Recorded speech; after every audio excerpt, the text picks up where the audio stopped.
Salamlayıram hər birinizi əziz dostlar. İlaxır çərşənbəz bir daha təbrik edirəm. Gec də olsa geciksək də, amma yollardayıq. Yəni işlərimiz çoxdur. Çoxdan çoxdur işlər.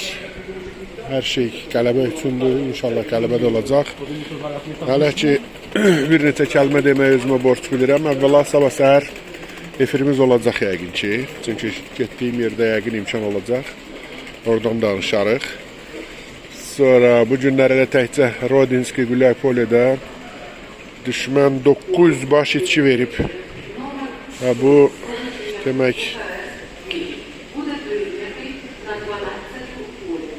bir vəziyyətdir. Və xəbəriniz oldu ki, dönənləri Ukrayna hökuməti ilə Böyük Britaniya demək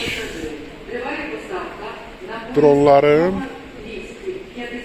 raketlərin və hava hücumuna müdafiə qüvvələrinin sistemlərinin bircə istehsalı ilə bağlı müqavilə bağladılar. Prezident Zelenski ilə Böyük Britaniyanın baş naziri belə bir sənəd imzaladılar. Çox vacib bir sənəddir. Belə demək olar ki, Ukrayna ilə Britaniyanın hərbi sənaye kompleksi birləşdi. Çünki bugünkü müharibə texnoloji müharibədir. Bir daha bildirəm, tək bir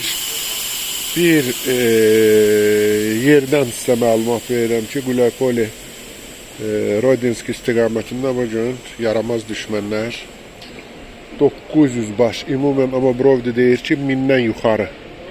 Çünki hamısını hesaplamaq mümkün deyil. Rusiya tərəf güya əks hücum eləmək istəyib. Ukrayna o bilirdiniz 19-20 kilometrəki dərinliyə girib, güya qarşılamaq istəyib. Onda belə Ruslar üçün böyük faciə ilə bitib məsələ. Və belə dostlar, günlərimiz müharibə üçündür. Bayram əhval-ruhiyyəsi arzulayıram hər birinizə. Amma bizim bayram eləmək üçün texniki imkanlarımız yoxdur, necə deyərlər. İnşallah bu hadisələr biraz açılışa geçsin. Mən sizə demişdim, Novruz bayramı günləri, Novruz bayramından sonra çox mühüm xəbərlər eşidəsiniz, hər gün eşidəsiniz və bunlar baş verir və baş verməkdədir və verəcəkdir. Bunun üçün Ukrayna tərəf, Ukrayna müdafiə qüvvələri bütün xidmətlər səfərbər ediliblər. Və yəqin fikir verdiniz, ötən gün ərzində düşmənin itkiləri 1800 nəfərə yaxın. Və bizim deməli, yadınıza gəlirsə, silahlı qüvvələrimizin rəhbərliyi və yeni müdafiə naziri də bildirmişdi ki, İstəyimiz bundan ibarətdir ki, düşmənin etkiləri 2 qat artmalıdır və bu günləri o rəqəm artıq demək olar ki, 80% yerinə yetirilib. Yəni, orta hesabla 1000-1100 olan etkilər bu günləri olub 1800, yəni 80% artıb düşmənin etkiləri. Və belə əziz dostlar, günlər bir-birini əvəz eləyir, insanlar qələbə istəyir, insanlar qələbə arzulayır və bu qələbəni həyata keçirmək üçün kimlərsə belə deyə bayramsız qalmalıdır, kimlərsə dincəlməməlidir. 2 gündür mən də yollardayım.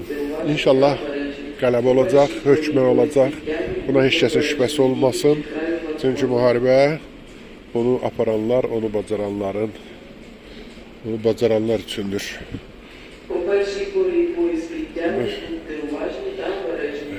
Ramanımız başladı tərpənməyə. Mən hələ buradayım, sizlə vidalaşım. Oldu dostlar. İnşallah görüşərik. Sabah səhər xahiş edirəm efirdə aktiv olun.